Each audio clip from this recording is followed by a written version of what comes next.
पिया कीत मिनसी कहाँ जाए, इश्क बड़ा रे सावन में।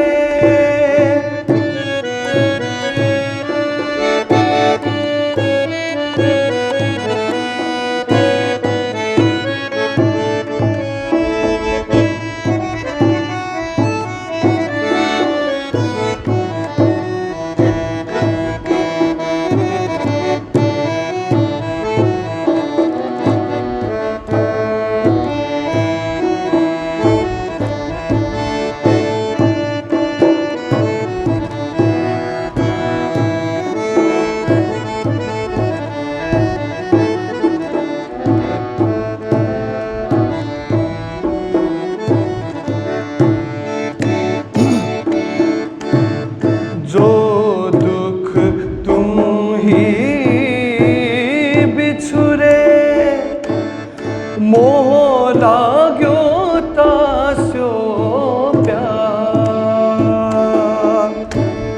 जो दुख तुम ही बिछुरे, मोह लाग्यो तास्यो प्यार।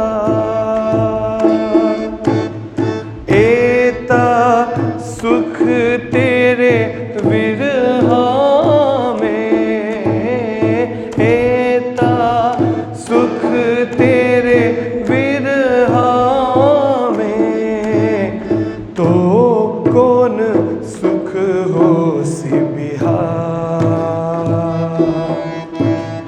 तो कौन सुख हो सी बिहार।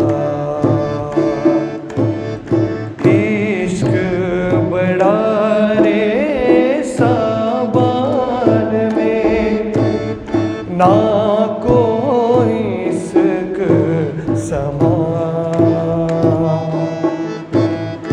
एक तेरे इसक बिना उड़ गई सब जहां।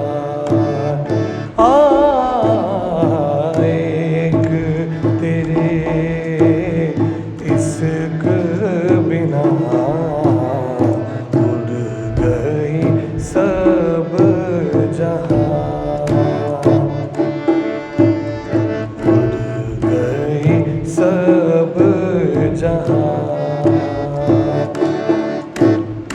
उड़ गई सब जहां। बोलो सुब्रह्मण्य प्यारे। सो संग कैसे छोड़िए, जो साचे हैं सतगुर, उड़ाए सबे अंतर, बताए दियो निज घर, बताए दियो निज घर। बोलो कृष्ण कन्हैया लाल की, श्री निजानंद स्वामी की, श्री प्राणनाथ प्यारे की, महारानी बाईजुराज की, महाराजा छत्रसाल की, गुरुजी मंगलदास महाराज की, श्री कृष्ण प्रणामी धर्म की, तीनों पुरी धाम की, सर्व सुंदर साथ की। पाइए शुद्ध पूर्ण से प्रणाम।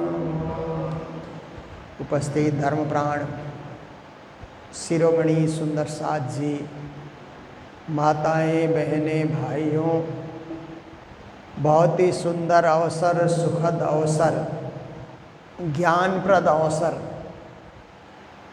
देखिए, संसार के अंतर्गत अलग अलग भक्ति बताई जाती है ना।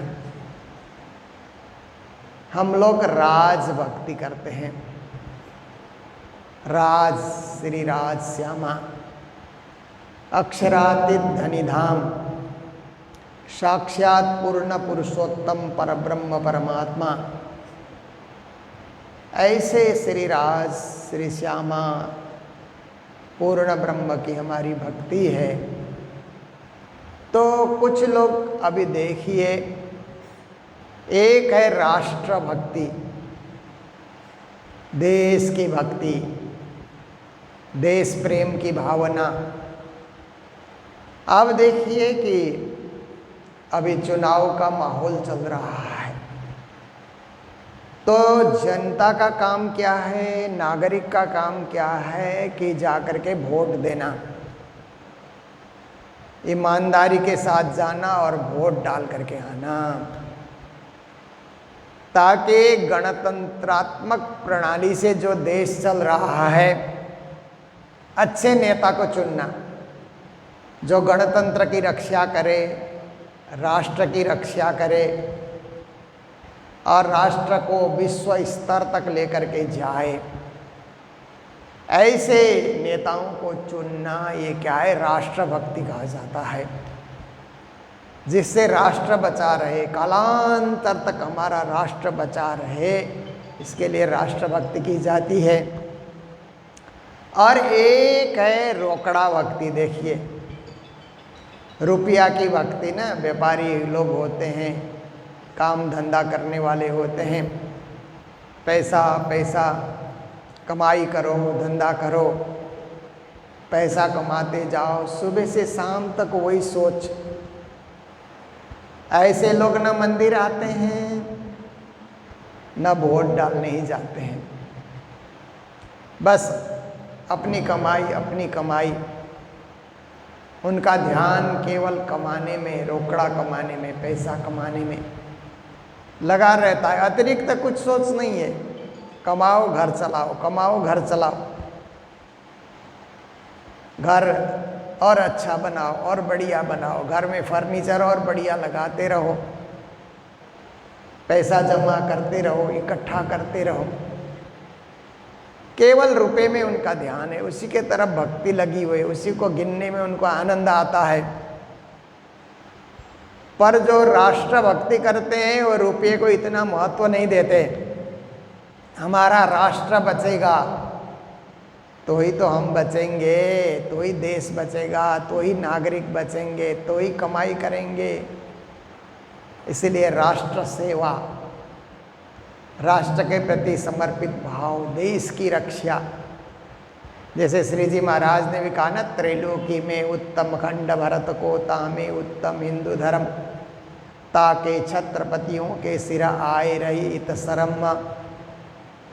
राजाओं को कहा कि आप लोगों के सिर में शर्म आ गई है, क्योंकि आप में राष्ट्रभक्ति नहीं है।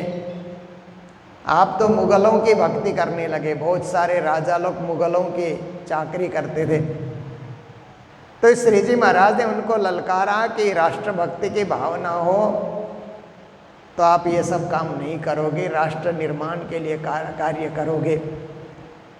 और उससे परे है राजभक्ति श्री राज्य की, जो जिसको मानता है। श्री राम को मानने वाले राम भक्ति करते हैं, शिव को मानने वाले शिव भक्ति, देवी देवताओं को मानने वाले उनकी भक्ति करते हैं। हम लोग अक्षरातीत श्री कृष्ण परब्रह्म परमात्मा, जिनको राज कहा जाता है, उनकी भक्ति हम लोग करते हैं। तो राज भक्ति करने वालों को सुबह जल्दी उठना, और बने तो उठते ही राजश्यामा राजश्यामा राजश्यामा बोलना, क्योंकि ये एक दिन के अभ्यास से नहीं होता है, वर्षों के अभ्यास से ही होता है कि उठते ही मुख से राजश्यामा निकले। सोने के समय में तो निकलता है, क्योंकि होश में होते हैं ना सोते समय। अब हमें सोना है, ऐसा होश के साथ हम लोग बिस्तर में जाते हैं।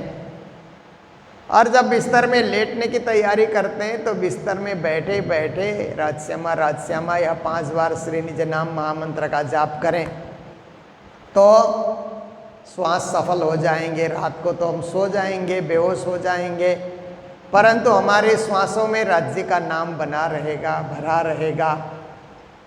जैसे रात को हम लोग खाते हैं ना, 8 बजे करीब खाते हैं, तो खा करके सोने से रात में भूख लगती ही नहीं है। सुबह उठ करके नहा धो करके पूजा पाठ करने के बाद ही भूख लगती है ना, क्योंकि जो हमने भोजन किया उसका असर हमारे शरीर में 7-8 घंटे तक बना रहेगा। ऐसे ही रात को सोते समय हमने 5 बार निज नाम का जाप किया, 11 बार निज नाम का जाप किया, रात श्यामा कहा, तो उसका असर भी सुबह उठने तक बना रहेगा। जैसे भोजन तो साधारण चीज़ है ना, उसका भी असर 8 घंटे रहता है, तो राज्य का नाम का असर क्यों नहीं रहेगा? जरूर रहेगा। तो रात को आराम से सो जाइए और सुबह उठ करके कोशिश करिए कि बिस्तर में जागते ही रात श्यामा ऐसे उच्चारण होने लगे, क्योंकि तब जागते समय बेहोशी से होश में आते हैं ना। बेहोशी से होश में आते समय में सब कुछ भूल जाता है आदमी, क्या है कैसे है। थोड़ी देर में सब स्मरण होता है कि हो हम तो इस बिस्तर में सोए हैं, हम अपने घर में हैं या परदेश में हैं, आज कहाँ सोए हुए हैं। जब जागते हैं थोड़ी देर में ध्यान आता है, तो जागते ही राज्य का नाम आ जाए तो राज भक्ति उसको कहा जाता है। फिर उसके बाद तो नहा धो करके पूजा पाठ करता है। जो राज्य की भक्ति करता है बिना पूजा पाठ के रहेगा ही नहीं, बिना चरणामृत प्रसाद के रहेगा ही नहीं, बिना चंदन बंदन के रहेगा ही नहीं। वो सब तो भक्ति के निशान है। भक्ति के निशान को पालन करते हुए ही हम आगे बढ़ सकते हैं। फिर दिन में भी भोजन आया तो एक बार राज्य को याद करके उसको ग्रहण करना। यात्रा भी शुरू हो रही है तो उनको याद करके यात्रा शुरू करना। कोई भी काम का शुभारंभ हो रहा है, अपने राज को याद करना, अपने पिया को, अपने धनी को, अपने श्याम सुंदर को याद करना, ये राजभक्ति कहा जाता है। तो हम लोग चर्चा सुन रहे हैं कीर्तन में से। अब देह जीव संवाद का प्रसंग हमारा चल ही रहा है, उसी प्रसंग को हम लोग आगे बढ़ाते हैं। तो कहते हैं श्री जी महाराज, पाइये शुद्ध पूर्ण से। कहते हैं जब पूर्ण सदगुरु मिलेंगे ना, पूरा हद बेहद का ज्ञान रखने वाले, क्षर अक्षर अक्षरातीत का ज्ञान रखने वाले पूर्ण सदगुरु जब हमारे जीवन में मिलते हैं, तो ऐसे सदगुरु की कृपा से हमको सभी शुद्धि बुद्धि आ जाती है। हम में सब कुछ ज्ञान हमें हो जाता है, क्योंकि ज्ञानी गुरु जब ज्ञान का मर्म बताएंगे, तारतम का भेद बताएंगे, तारतम का रहस्य बताएंगे, तारतम की दृष्टि खोल देंगे, हमारी दृष्टि को खोल देंगे। निर्मल दृष्टि करी जिन मेरी, कहते ना, जय जय सतगुरु आरती तेरी, निर्मल दृष्टि करी जिन मेरी। हम जय जय सदगुरु, अपने सदगुरु को बार बार हम जय जय करते रहते हैं, क्योंकि उन्होंने हमारे दृष्टि को निर्मल कर दिया, हमारी दृष्टि को शुभ बना दिया और हमारी दृष्टि को तारतम्यमय बना दिया। ऐसे सदगुरु की जय जयकार करते रहना हमारे लिए एक परम कर्तव्य का कार्य होता है। तो ऐसे पूर्ण सदगुरु मिलते हैं तो पूर्ण ब्रह्म का ज्ञान देते हैं। आधे अधूरे गुरुजन मिलेंगे ना तो पूर्ण ब्रह्म का ज्ञान नहीं देते, क्योंकि उनके पास ही नहीं है। उनके पास पूर्ण ब्रह्म का ज्ञान ही नहीं है तो कहाँ से देंगे। पर जिनके पास है वो तो दे सकते हैं ना। जिनके पास पूर्ण प्रकाश है वो प्रकाश दे सकता है, जिनके पास पूर्ण भक्ति है वो भक्ति दे सकते हैं, जिनके पास पूर्ण ज्ञान है वो ज्ञान दे सकते हैं। तो इस प्रकार से क्या होता है कि जिसके पास जो धन है वह वही वितरण करता है। तो हमारे पूर्ण सदगुरु श्री देवचंद्र जी महाराज ने पूर्ण ज्ञान दिया, परम धाम का परिपूर्ण ज्ञान हमें प्रदान किया। ऐसे सदगुरु हमें मिले तो कहते हैं कि पैड़ा बतावे पार। ऐसे सदगुरु क्या करते हैं कि परे से परे का मार्ग भी बता देते हैं, जो मार्ग आज तक लोगों को दिखा नहीं, और जिस मार्ग पे आज तक लोग चले नहीं, चलने की कोशिश करते रहे, खोजी बहुत करते रहे कि हमको सतमार्ग मिले, सीधा मार्ग मिले, ब्रह्म ज्ञान का मार्ग मिले, ब्रह्म प्राप्ति का मार्ग मिले, ऐसा सोच करके खोजी तो सभी के सभी करते रहे, सृष्टि के आरंभ से लेकर के आज तक खोजते ही रहे। परंतु सद्गुरु देवचंद्र जी महाराज ने आकर के जो पूर्ण ज्ञान हमें प्रदान किया, सौभाग्यशालियों को मिला। ऐसे तो सद्गुरु की पहचान पूरे विश्व को नहीं है, क्योंकि विश्व के लोग तारतम के करीब आए नहीं हैं, या उनकी आत्मा तारतम को ग्रहण करने की योग्यता नहीं प्राप्त की है। योग्य व्यक्ति ही तो योग्य धन को ले सकता है, सब कोई नहीं जाते हैं। जैसे आप देखिए बाजार में आप जाइए तो जहाँ पर सब्जी बाजार है बड़ी भीड़ लगी रहती है, और जहाँ मिठाई की दुकान है वहाँ भी बड़ी भीड़ लगी रहती है, और कोई मशीनरी की दुकान है वहाँ भी बड़ी भीड़ लगी रहती है।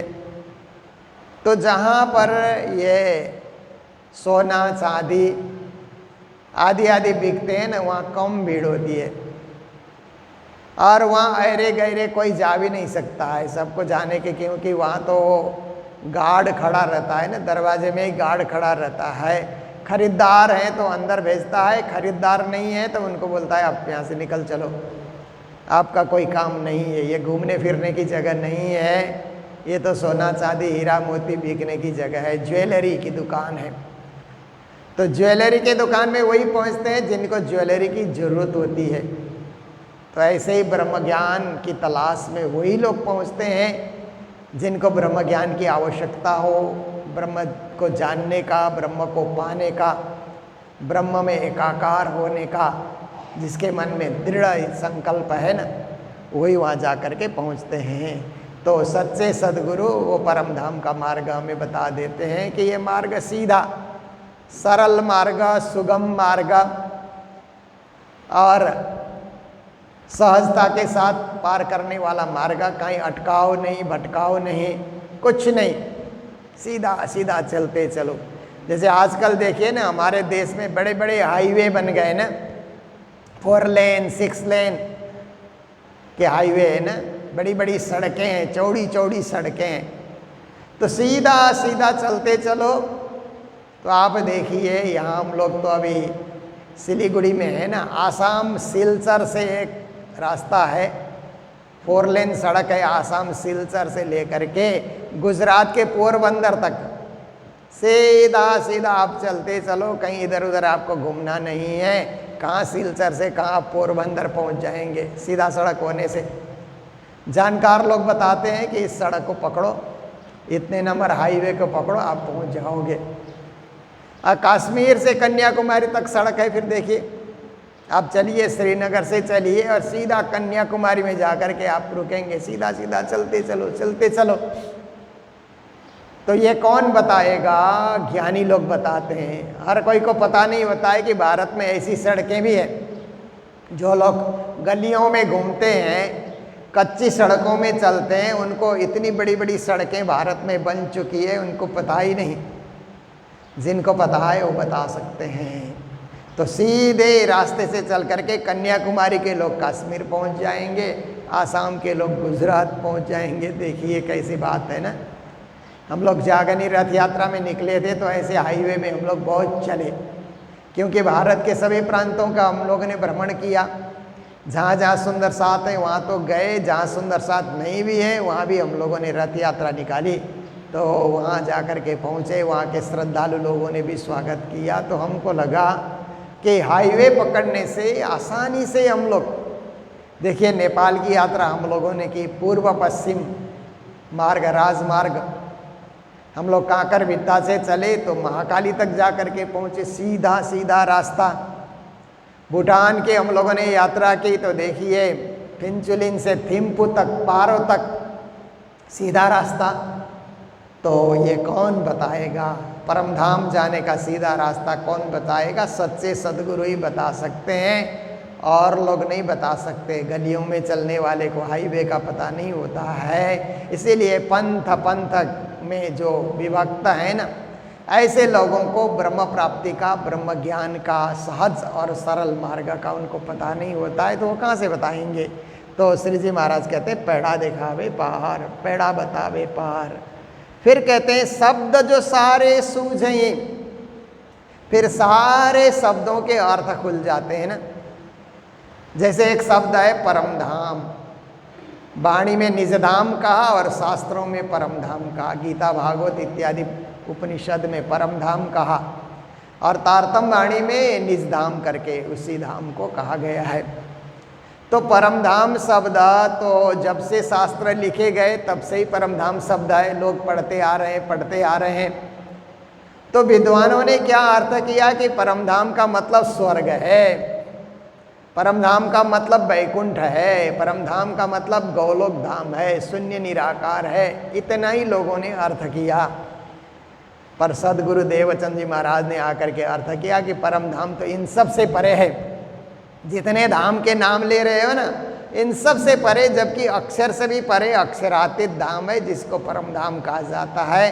शब्द शास्त्र से ही लिया और उसको जाकर के पूर्ण ब्रह्म परमात्मा के साथ उसको जोड़ दिया। सारे शास्त्रों का सही अर्थ करना। देखिए प्रणाम शब्द वेदों से लेकर के पुराणों में, रामायण में हर जगह प्रणाम शब्द प्रयुक्त किया गया है। पर हमारे देवचंद्र जी महाराज ने अखंड दंडवत करो प्रणाम, हैड़े भीड़ ने बाजू आम, ये प्रणाम को राज्य से जोड़ा। करे प्रणाम प्रेम से यारों, परम धाम को जाना है। देखिए ऐसे प्रणाम करो कि परम धाम जाने का मार्ग खुल जाए। तो हम राज्य को प्रणाम करते हैं तो मूल मिलावा में पहुंचने का हमें अनुभव होता है ना। मूल मिलावा में उनके ही चरणों में बैठे, चाहे कोई भी मंदिर हो, कोई भी मंदिर में जाकर के जब सिंहासन के दर्शन करते हैं अपने आप को मूल मिलावा में होने का अनुभव हो जाता है। देखिए प्रणाम शब्द को भी उठा करके पूर्ण ब्रह्म परमात्मा के चरणों तक उन्होंने जोड़ दिया।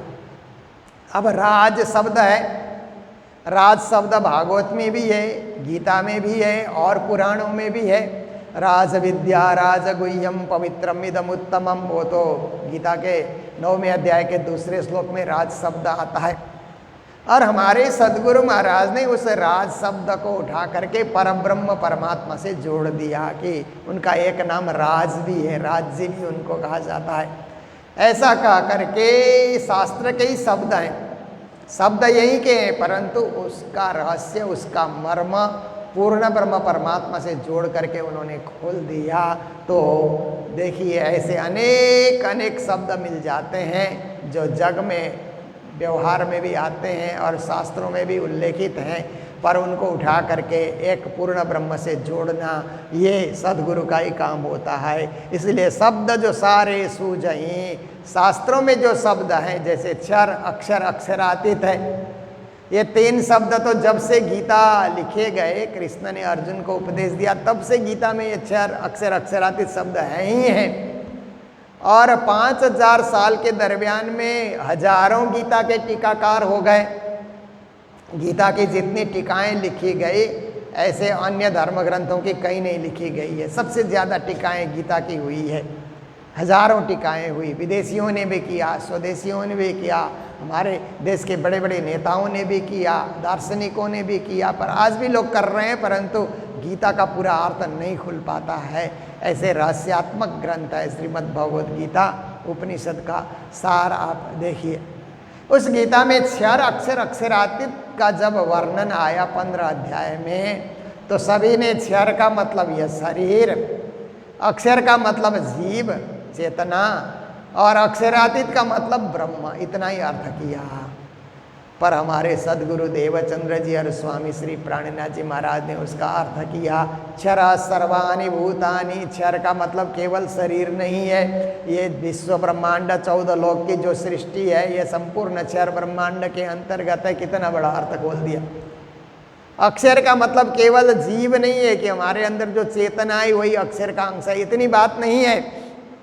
अक्षर का मतलब तो अक्षरात् संभवती अविश्वम, जो विश्व ब्रह्मांड बनाते हैं, नहीं न कहे पाव पल में इशारत, कई कोटि ब्रह्मांड उपजत खपत। आँख के पाव पलक में करोड़ों करोड़ों ब्रह्मांड उत्पन्न करने वाले, विनाश करने वाले अक्षर ब्रह्म। तो अक्षर का भी अर्थ उन्होंने ऊंचा किया। फिर उन्होंने अक्षरातीत का अर्थ पूर्ण ब्रह्म परमात्मा, अक्षरातीत, धाम धनी, श्रीराज, निज धाम, निज घर, निज मूलपति, निज नाम, निजानंद। देखिए वहाँ से उन्होंने जोड़ा अक्षर अक्षर अक्षरातीत। और ये निज शब्द भी जगत में पहले से चलता आ रहा था, उसको निज नाम से जोड़ दिया, निज आनंद से जोड़ दिया, निज मूलपति से उन्होंने जोड़ दिया। देखिए शब्द यहीं के हैं, परंतु उसका रहस्य, उसका मर्म जब पूर्ण ब्रह्म परमात्मा से जोड़ा जाता है तो उसकी महिमा ज़्यादा होती है, उसको ज़्यादा महिमा मंडित हो जाते हैं शब्द। तो कहते हैं कि शब्द जो सारे सूझें, अब सारे शब्द के अर्थ खुल रहे हैं। गीता का खुल रहा है, भागवत का खुल रहा है, रामायण का खुल रहा है, वेद वेदांत उपनिषद का अर्थ खुल रहा है सदगुरु की कृपा से। सब गम पड़े संसार, और संसार में रहते हुए परम धाम का पता चल रहा है। इसी धरती में रहते हुए, इसी धूल मिट्टी में रहते हुए, इसी फरस में बैठ करके अरस का अनुभव हो रहा है ना। परम धाम को अरस भी कहा ना, अरस तुम्हारा मेरा दिल है, तुम आए करो आराम। हम बैठे फरस में, धरती में, पर हम अखंड अविनाशी उस अरस परम धाम का अनुभव कर रहे हैं। तो ये सदगुरु की कृपा से संभव हुआ है कि यहाँ बैठे बैठे संसार में बैठे, देखिए हम संसार में बैठ करके आओ जी बाला मारे घेरे, आओ जी बाला, ये गाते हैं ना। सामग्री सब संसार का प्रयोग करते हैं, चंदन भी यहीं का प्रयोग करते हैं, जल भी यहीं का प्रयोग करते हैं, फल फूल भी यहीं का प्रयोग करते हैं, पर ध्यान परम धाम का होता है ना। सब कुछ प्रयोग यहाँ का है, ध्यान परम धाम का। शरीर भी संसार का है, परंतु ध्यान परम धाम का कर सकता है। तो ऐसे सदगुरु की कृपा हो गई, संसार में बैठे बैठे परम धाम का हमें अनुभव होने लगा, परम धाम का पूरा हमको ज्ञान हो गया। 5 तत्व पिंड में हुए। फिर श्री जी महाराज कहते हैं शरीर में 5 तत्व हैं, आकाश, वायु, अग्नि, जल, पृथ्वी। ये 5 तत्वों का संयोग है ना हमारा शरीर। आज देखिए कि शरीर में जो खाली जगह है वो आकाश का अंश है, और जहाँ से हम सांस ले रहे हैं, श्वास प्रश्वास ले रहे हैं, तो वायु का हिस्सा हो गया। फिर जहाँ पर गर्मी है शरीर में तो अग्नि का हिस्सा हो गया, जहाँ पर तरल तत्व है शरीर में तो जल का प्रभाव हो गया, जहाँ पर ये हड्डी और मांस हैं वो पृथ्वी का अंश हो गया, चमड़ी भी पृथ्वी का अंश हो गया। तो ये शरीर तो 5 तत्व का अंश है। जो शरीर में है वही ब्रह्मांड में है। फिर आज जो ब्रह्मांड ये दिखलाई दे रहा है, पृथ्वी, धरती, जो कुछ भी हम इसको कहते हैं, उसमें भी 5 तत्व है। देखिए पृथ्वी में भी आकाश है, ये खाली जगह है इसलिए हम चलते फिरते हैं ना, ये आकाश है। वायु चलती है, अब देखिए वायु की कमी होती है तो हम लोग पंखा चला देते हैं ना। गर्मी के दिनों में देखिए हमको ज़्यादा हवा चाहिए, ठंडी ठंडी हवा चाहिए, इसलिए पंखा चलाते हैं, कूलर लगाते हैं। वायु है इस पृथ्वी में, इसलिए हम उसका संचालन कर रहे हैं। पंखे से तो हवा नहीं आती है, हवा जो वायुमंडल में है उसी को पंखा जो है तेजी से घुमा रहा है, और तो कुछ नहीं है। कभी कभी कुछ लोग सोचते हैं ना पंखा खोलो, पंखा से हवा आ रही है, ऐसा लोग सोचते हैं, वो नहीं है। वहीं की हवा को पंखा घुमा घुमा करके आप तक पहुंचा रहा है। तो इस तरह से वायु तत्व भी इस पृथ्वी के अंतर्गत है। अग्नि तत्व तो है ही इस पृथ्वी में, हम आग जला करके ही भोजन बनाते हैं, जो भी चूल्हा जलाते हैं ये अग्नि तत्व का अंश है। और पहले पहले लोग जो यज्ञ हवन करते थे वो क्या करते थे कि माचिस जला करके यज्ञ हवन शुरू नहीं करते थे। आज भी बहुत विशेष रूप से जो यज्ञ का आयोजन होता है ना, वहाँ माचिस नहीं जलाते हैं, लकड़ी को रगड़ते हैं। सूखी लकड़ी को रगड़ते रगड़ते रगड़ते जाते हैं तो वहाँ आग प्रकट हो जाती है। देखिए लकड़ी के अंतर्गत भी आग है।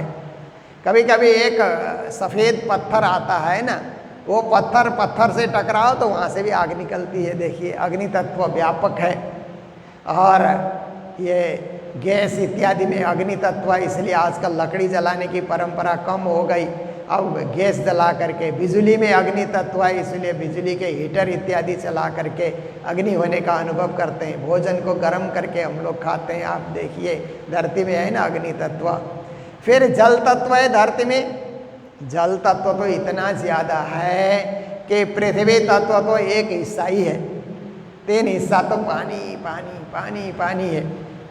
इतना पानी है कि हम लोग जब विदेश की यात्रा करते हैं तो कभी कभी 8 घंटे 9 घंटे, जापान साइड से अमेरिका जाएंगे तो 12 घंटे तक समुद्र के ऊपर से हवाई जहाज उड़ते रहता है। नीचे समुद्र है, ऊपर हवाई जहाज उड़ रहा है। 12 घंटे देखिए, एक समुद्र को हवाई जहाज से, तेजी से हवाई जहाज तो दौड़ता है कम से कम 800 किलोमीटर, 1000 किलोमीटर हवाई जहाज उड़ता है, तभी एक समुद्र को पार करने में 12 घंटे आपको लगेगा। तो पानी के जहाज में जाने में कितने घंटे लगेंगे? कितना पानी है! ये सब परमात्मा की सृष्टि है। और जो नक्षत्र तारे दिखलाई देते हैं ना, वहाँ पानी नहीं है, अभी वैज्ञानिक लोग खोज कर रहे हैं, पर पृथ्वी में तो पूरा पूरा पानी है, जल तत्व है।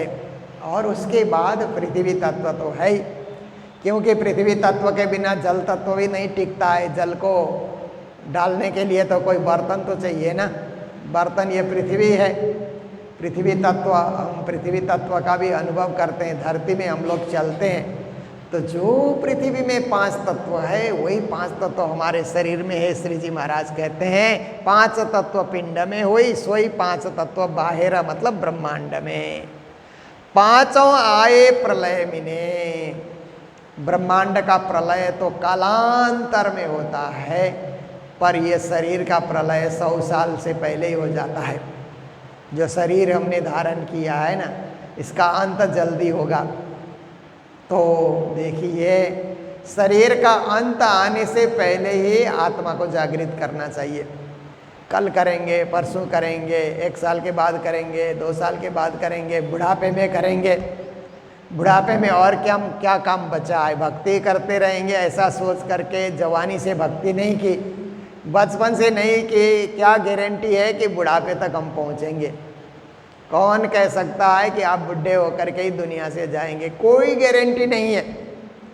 इसलिए समय से भक्ति करना, समय से जागना, समय से परमात्मा के अनुरागी बन जाना, उनके चरणों में झुक जाना, उनके हो जाना, राज्य के हो जाना, परब्रह्म के हो जाना।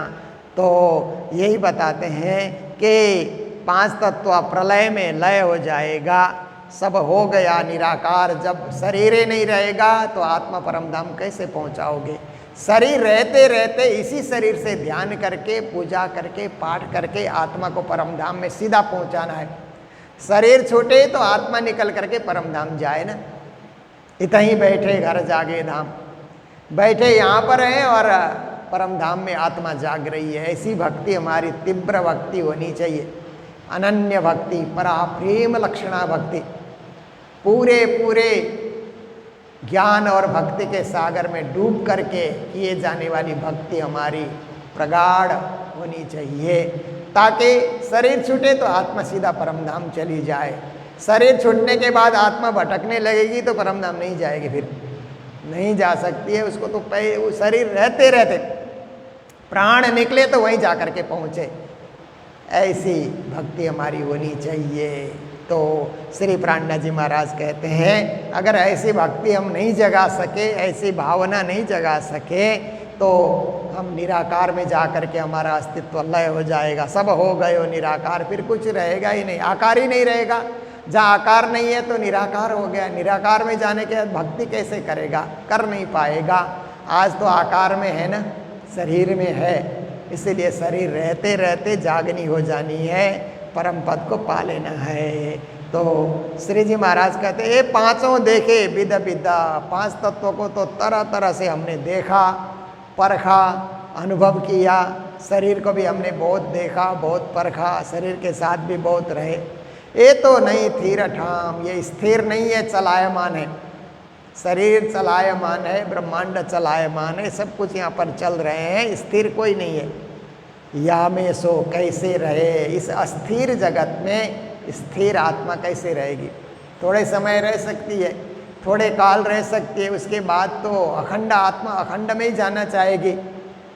पर उसको बीच में रोक नहीं लगना चाहिए। किसी प्रकार से माया का बंधन है ना, कर्म का बंधन, किसी प्रकार की रोक लग जाए तो आत्मा वहाँ जा कर के नहीं पहुँचती है।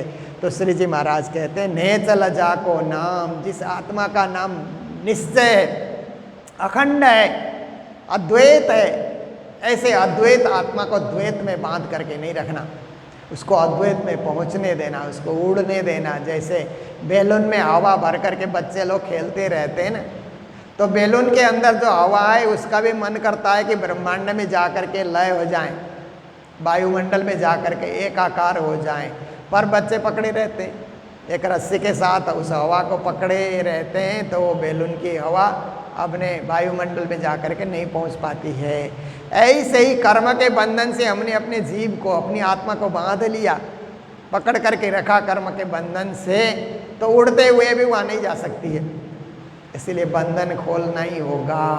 बंधन से जब हम मुक्त हो जाएंगे ना, तभी गीता में कहा ना कि ऊर्ध्वमूलादा शाखा स्वत्थम प्राहुभ्य छंदांसि यस्य पर्णानि यस्तं वेद स वेदवित् अधस्वर्धं प्रसिता तस्य शाखा गुण प्रविद्या विषया प्रबाला अधस्स मूल अनुसंतानि कर्मानुबंधे न मनुष्य लोके तथा पदम तत्परिमार्गितव्यम कहते हैं। ये सब जो नीचे की ओर फैला हुआ वृक्ष है, विराट रूपी वृक्ष, माया रूपी वृक्ष, संसार रूपी वृक्ष, नीचे नीचे नीचे पत्ते और डालियाँ फैलाते जा रहा है। उसको काट करके, उसको तत्काल काट करके, मतलब बंधनों को काटते हुए, बंधनों को खोलते हुए, बंधनों से पार होते हुए ऊपर उठ जाना है, ताकि हमें मोक्ष गति मिले, परम गति मिले, परम धाम की प्राप्ति हो। जहाँ से आए वहीं हमको जागने का मौका मिले, हम निश्चय बन जाएं, वहाँ जा कर के आवागमन का खेल पूरा हो जाए और एक अखंड धाम का अखंड आनंद हम पुनः प्राप्त करने लगें। यही जागनी है और यही ज्ञान शरीर चेतना को दे रहा है। ये देह जीव संवाद के अंतर्गत कई दिनों से आप लोग सुनते आ रहे हैं। जो हमारे ऑनलाइन श्रोता हैं वो निरंतर सुनते हैं, उनको पता चल जाता है, और जो कभी कभार सुनते हैं उनको भी थोड़ी देर भी हमने ब्रह्म ज्ञान को सुना है तो उसका असर हमारे ऊपर रहेगा ही रहेगा, और उसी असर से हम लोग जागने के लिए तत्पर हो जाएंगे। तो आज इन्हीं शब्दों के साथ आज का भी हमारा समय पूरा होने आया, तो जय जयकार करते हुए प्रसंग को विराम दे रहे हैं। बोलो सतगुरु महाराज की, श्री प्राणनाथ प्यारे की, सर्व सुंदर साथ की। ए पांचों देखे विध विध,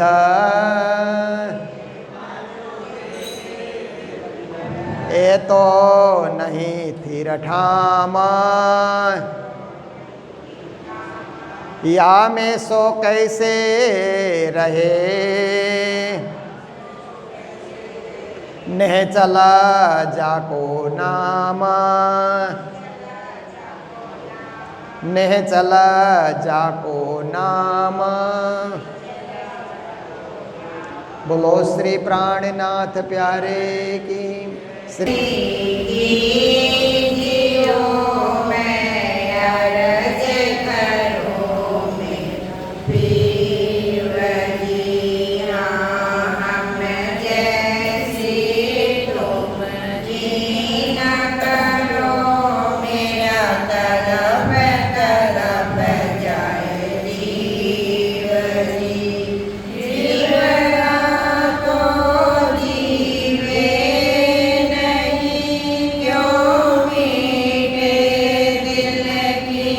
प्यार